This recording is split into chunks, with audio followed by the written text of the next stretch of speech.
तिथि सामान पैदा कर नामहन बस्ती गुलन है त्राव जेरो बम अगर गुजनामहन बस्ती गुलन है त्राव जेरो बम बुनू कर वाव कर गगराई कर तूफान पैदा कर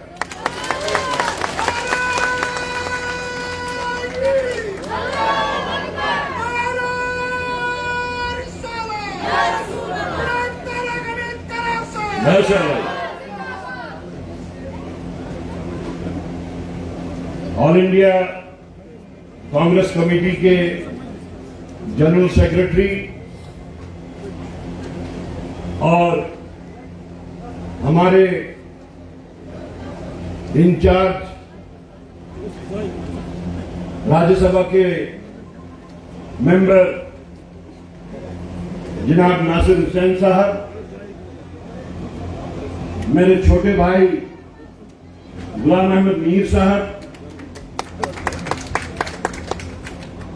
हमारे वर्किंग प्रेसिडेंट रमन भल्ला जी, हमारे सीनियर लीडर पीरजादा मोहम्मद सईद साहब, मनोज यादव जी, दिव्या जी, हमारी रियासत के यूथ के प्रेसिडेंट उदय भानु जी, ऑल इंडिया कांग्रेस कमेटी के सेक्रेटरी शाहनवाज चौधरी साहब, इसी तरह ऑल इंडिया कांग्रेस कमेटी के सेक्रेटरी नीरज कुंदन साहब, हमारे एमएलए निजामुद्दीन भट्ट साहब, एमएलए इरफान हफीज लोन साहब, आईवाईसी के सेक्रेटरी एजाज चौधरी साहब, हाजी अब्दुल रशीद साहब, हमारे सीनियर लीडर मोहम्मद अमीन भट्ट साहब, अब्दुल रहीम राठर साहब, बशीर मागरे साहब, मुजफ्फर परे साहब, महिला कांग्रेस की प्रेसिडेंट शमीमा रैना जी, हमारे सीनियर लीडर हाजी अब्दुल गनी खान साहब, सीनियर लीडर निसार अहमद मंडू साहब, हमारे इंचार्ज हेडक्वार्टर आबिद कश्मीरी साहब, फयाज मीर साहब, डॉक्टर आदिल साहब, इरफान नकीब साहब, सुहेल बुखारी साहब, अरशद तांकरे साहब और सब एमएसयूआई के प्रेसिडेंट अशोक अजय जी, और आज के हमारे स्टेज के सेक्रेटरी जिन्होंने बहुत ही खुश असलूबी से आज का ये फंक्शन निभाया, सीनियर लीडर सरदार एसएस चन्नी जी, और जो आप सब लोग यहां पे बुजुर्ग नौजवान, मेरी बहनें, हमारे यूथ कांग्रेस के डिस्ट्रिक्ट प्रेसिडेंट्स, पेरेंट बॉडी के डिस्ट्रिक्ट प्रेसिडेंट्स, महिला कांग्रेस की डिस्ट्रिक्ट प्रेसिडेंट्स और बाकी हमारे जितने भी बुजुर्गवार यहां पे बैठे हैं, सबको मेरी तरफ से सलाम। आज का ये फंक्शन बिलखुसूस हमारे इंचार्ज मोहतरम नासिर हुसैन साहब की इज्जत अफजाई के लिए मुनक्कद किया गया है। मीर साहब ने नासिर साहब का आपके साथ जो इंट्रोडक्शन किया, लेकिन हकीकत यह है कि नासिर साहब के वास्ते कश्मीर या जम्मू कश्मीर कोई नई जगह नहीं है। मुख्तलिफ कैपेसिटीज में नासिर साहब बार बार यहां आए हैं, और अगर आप लोगों को याद होगा, इसी मैदान में 2-3 साल पहले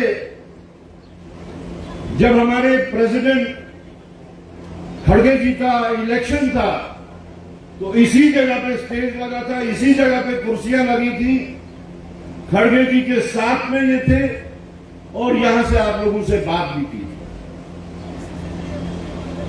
अगर इनके वास्ते ये जम्मू कश्मीर या जम्मू कश्मीर की सियासत नहीं है, तो फिर आज हम यहां क्यों जमा है? जैसे मीर साहब ने कहा कुछ महीने पहले नासिर साहब का जो तैनाती हुई, राहुल गांधी जी ने जो तैनाती की, खड़गे जी ने जो तैनाती की, उनकी जम्मू कश्मीर जैसी हिस्सास रियासत में वहां रस्मी तौर कश्मीर में ये पहली दफा वारिद हुए हैं बहैसियत general secretary incharge Jammu Kashmir. इससे पहले जम्मू में भी ये आए और वहां पे भी इनका इस्तेकबाल हुआ और इनकी ख्वाहिश थी कि मैं कश्मीर में भी आके इसी तरह अपने जो हमारे जियाले कारकुन हैं उनके साथ हम कलाम होना चाहूंगा। तो नासिर साहब, आपके सामने आप ये जो जियाले कारकुन देख रहे हैं, या आपकी इज्जत अफजाई के वास्ते आए हैं और मुझे पूरा यकीन है कि आपकी रहनुमाई में इन सब की यहां पे हर मुमकिन हौसला अफजाई भी होगी। जहां तक जम्मू कश्मीर का ताल्लुक है, जम्मू कश्मीर की सियासत का ताल्लुक है, ये एक मुनफरिद रियासत है। अगर गलत ना समझा जाए तो ये यूपी बिहार नहीं है। वहां की सियासत, या कहा जाए लखनपुर की सियासत और लखनपुर के इस पार की सियासत, उसके बाद में बानिहाल की भी इस पार की सियासत, ये पूरे मुल्क में एक मुनफरिद सियासत। और रियासत जम्मू कश्मीर के लोग, बिलखसूस वादी कश्मीर के लोग, कई दहाइयों से एक इनकंसिस्टेंट सियासत के शिकार होते आए हैं, जिसका नतीजा ये निकला कि पूरा हिंदुस्तान तरक्कियाती तौर आगे बढ़ता गया, लेकिन जम्मू कश्मीर और बिलखसूस वादी कश्मीर खस्ताहाली का शिकार हुआ। खस्ताहाली का शिकार एक साइड, बेरोजगारी का शिकायत दूसरी साइड। हमारे नौजवान आज मजबूर हो गए हैं, ऐसे हालात पैदा हो गए हैं जहां अब वो नशे की लत में आ गए। हमारे माएं, बहनें, बेटियां आज सोसाइटी में ऐसी हालत हो गई है कि जिस घर में बेटी है, अगर वो नौकरी नहीं करती तो उसको रिश्ता भी नहीं मिलता। ऐसी समाजी दिक्कतों के हम शिकार हो चुके हैं। मगर वजह क्या है? हमारी ये गैर यकीनी सियासत जम्मू कश्मीर की, और उसके ऊपर 2014 के बाद में पूरे हिंदुस्तान के लोगों की एक गलती की वजह से आज न सिर्फ जम्मू कश्मीर बल्कि पूरे हिंदुस्तान में जो एक मनफी रोल अदा किया भारतीय जनता पार्टी ने, मजहब की बुनियाद पे, खाने पीने की बुनियाद पे, टोपी पहनने की बुनियाद पे, कपड़ों की बुनियाद पे, उसका शिकार जम्मू कश्मीर भी हुआ, कश्मीर भी हुआ। और उसके बाद जम्मू कश्मीर के जो हकूक थे, कांग्रेस ने आईन में जो हमें हकूक दिए थे उसका तहफ्फुज़ दिया था। हमारी शिनाख्त, हमारी पहचान को जो प्रोटेक्शन दी थी,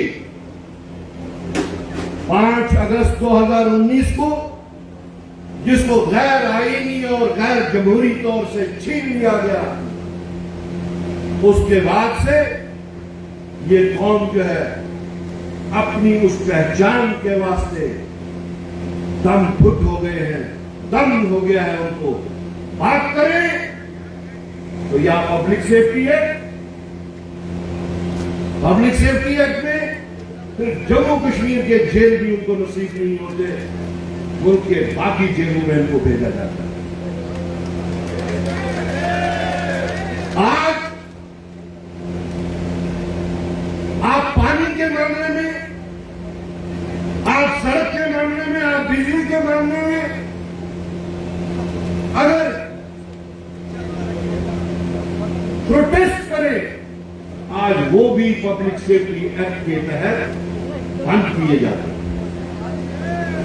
पीछा सही, आज ये हालत है कि आपकी आंखों के सामने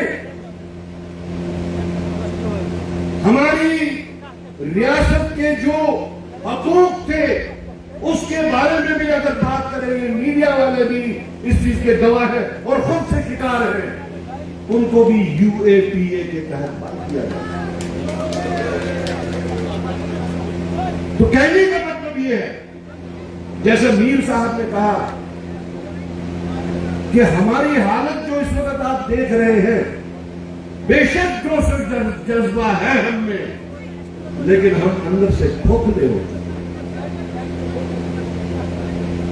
और जहां तक बीजेपी का ताल्लुक है, भल्ला साहब ने जिसका जिक्र किया कि उनके होते हुए क्या क्या हो रहा है, मोदी है तो मुमकिन है, वो तभी हो सकता है कि जब मोदी है। लेकिन जो नया कश्मीर का इन्होंने ख्वाब हमें दिखाया, जो नारे दिए, हम बार बार कहते हैं हमें माफ कर दीजिए, हमें वही पुराना कश्मीर ही वापस करें। हम उसी में खुश थे, हम उसी में खुश रहेंगे जब हमें हमारी शिनाख्त मिलेगी, हमारी पहचान मिलेगी, हमारे हकूक का तहफ़्फ़ुज़ होगा आईनी को, जिसके वास्ते नासिर साहब, हमने और हमारी बाकी पूरी क़यादत ने मशवरा करके एक प्रोग्राम बनाया जिसका नाम हमने हमारी रियासत हमारा हक का नाम दिया। और पूरे जम्मू सूबे में इलेक्शंस के बाद में डिमोरलाइजेशन बहुत ज्यादा थी, वो एक कुदरती अमर था। लेकिन आज अगर आप जम्मू खित्ते में जाएं, आप देखेंगे कि आज जम्मू के कारकुन किस तरह से क़यादत का इंतजार कर रहे हैं, उनकी डायरेक्शन का इंतजार कर रहे हैं, और वो इस वक्त आंखों में आंख में मिला के बीजेपी का सामना कर रहे हैं। इसी दौरान पहलगाम हुआ। पहलगाम हुआ तो मेरी बीजेपी से बड़ा रास्त सवाल है, अगर आप ये मानते हैं कि ये सिक्योरिटी लैप्स था, अगर ये सारी दुनिया जानती है कि ये इंटेलिजेंस लैप्स था, 400 किलोमीटर तक किसी ने उनको इंटरवीन क्यों नहीं किया? तो ये इंटेलिजेंस लैब्स नहीं तो और क्या है? सिक्योरिटी लैब्स नहीं तो क्या है? तो हमारा सवाल है, आज 2 महीने से ज्यादा हो गया, कहां है वो 4 ग्रोह? आया वो जम्मू कश्मीर में है, आया वो हिंदुस्तान के किसी रियासत में है? सुनने में तो ये भी आता है कि वो इनके मॉडल रियासत में है, इस वक्त वो 4 लोग, मीडिया रिपोर्ट्स कहती है, या आया वो मुल्क के बाहर चले गए। किसकी अकाउंटेबिलिटी आपने लगाई है? हम तो सलाम करते हैं उस शहीद आसिफ को जिसने कश्मीरियों के माथे पे वो दाग लगने से बचाया हमें, जिसने शहादत दी।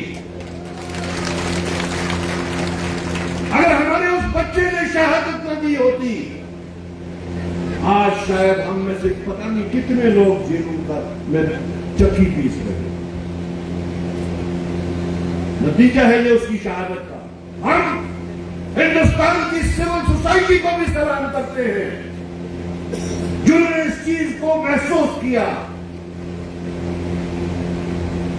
और उसका इरादा भी किया, वहां पे इजहार भी किया कि अगर एक साइड से उन टेररिस्ट ने गलत किया तो दूसरी साइड से जम्मू कश्मीर, खासतौर से कश्मीर के एक बच्चे ने बचाते बचाते उनकी शहादत, उसने शहादत की। अभी उसकी गर्मी ठंडी नहीं हुई थी तो यहां बॉर्डर्स पे गोलाबारी शुरू हुई। मुझे ये बताना, मैं ये पूछना चाहता हूं बीजेपी से, मरकजी सरकार से, क्या दुनिया में आज तक इस किस्म की कोई जंग हुई है जब आप अपने मदे मुकाबिल मुल्क को ये कहते हैं कि हम तुम्हारे फौजी ठिकानों पे बमबारी नहीं करने आएंगे, हम उन सेंटर्स पे बमबारी करेंगे जहां पे आतंकवाद की प्रैक्टिस दी जाती है, ट्रेनिंग। ऐसा कभी न सुना न देखा। असली तौर होना यह चाहिए था कि उस फॉरेन मिनिस्टर के को इस्तीफा दे देना चाहिए था और उसके खिलाफ देशद्रोही का मुकदमा चलना चाहिए। एक साइड से आपके फॉरेन मिनिस्टर ने उनको पहले ही प्रेम पत्र लिख के इत्तला कर दी और दूसरी साइड से ट्रंप साहब ने वहां पे जो ट्वीट करके जंगबंदी का ऐलान किया। अफसोस, सद अफसोस, जम्मू कश्मीर को अलग छोड़ के जहां तक हिंदुस्तान की फॉरेन पॉलिसी का ताल्लुक है, स्टेटेड पोजीशन है कि हमारा मुल्क थर्ड पार्टी इंटरवेंशन नहीं तस्लीम करता। ट्रंप साहब के ट्वीट ने थर्ड पार्टी इंटरवेंशन को आपने कबूल किया और उसके बाद आप यहां पे उसको भी ग्लोरीफाई कर रहे हैं। हमारा सवाल है बराह रास्त, क्या आप इस थर्ड पार्टी इंटरवेंशन के बाद शिमला मुआहदे को मानते हैं या नहीं मानते? इसका जवाब दीजिए। कहने का मतलब यह है आज पूरा हिंदुस्तान कांग्रेस पार्टी की तरफ देख रहा है। हमारे कश्मीरी में एक कहावत है, पहले मैं वो कश्मीरी कहावत बोलूंगा नासिर साहब, फिर उसका तर्जुमा आपके वास्ते करूंगा। बादसुन भूत में उचो नेक्सस नेकी चन अठीवाड़ के, कि जब तक आप बद इंसान का, बुरे इंसान का मुंह नहीं देखते, नेक इंसान की नेकी आपको रियलाइज नहीं होगी।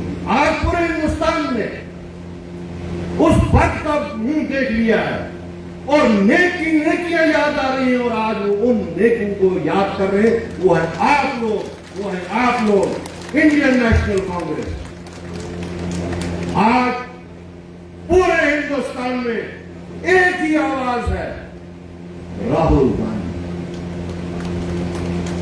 कोई ऐसा तबका, कोई ऐसा फिरका नहीं है जिसकी नुमाइंदगी राहुल गांधी नहीं कर रहे। इंडियन नेशनल कांग्रेस की सरबराही एक ऐसे तजुर्बेकार इंसान के हाथ में है, मल्लिकार्जुन खड़गे साहब, जो जमीनी सतह से उठ के इस हद तक पहुंचे। आज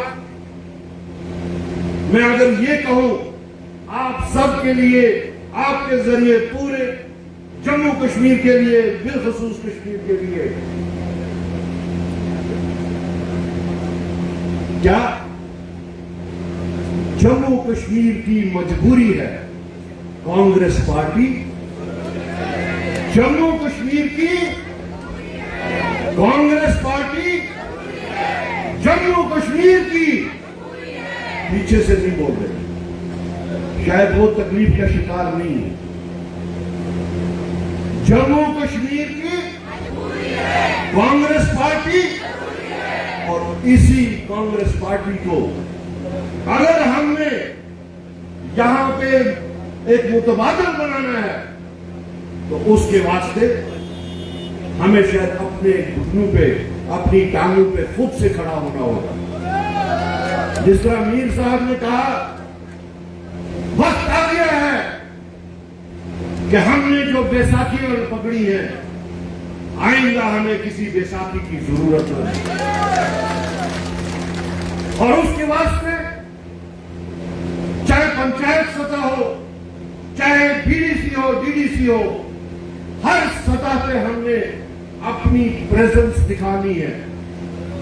और वो तभी हो सकती है जब हम सब लोग मिल मिला के उस पार इस पार एक ताकत बन के उभरे, एक ताकत बन के इस पूरी रियासत जम्मू कश्मीर की तकलीफों का अजाला करने की हिम्मत दिखाई। आज इसका में कोई शक नहीं है कि हम सरकार को बाहर से सपोर्ट दे रहे हैं, लेकिन हमारे काम अभी भी उसी तरह पड़े हैं जो जैसे सरकार से पहले। हमारी ख्वाहिश है कि अगर हम चाहते हैं कि हम यहां के लोगों को तरक्कियाती तौर खड़ा करें, तो पहले हमें खड़ा होना होगा, फिर हमारी तरक्कियां होंगी। पहले हमें खड़ा होना होगा, फिर हमारी बेरोजगारी दूर होगी। पहले हमें खड़ा होना होगा, तब कहीं जाके हम इस रियासत के सही नुमाइंदे के तौर पे उभर के सामने आए।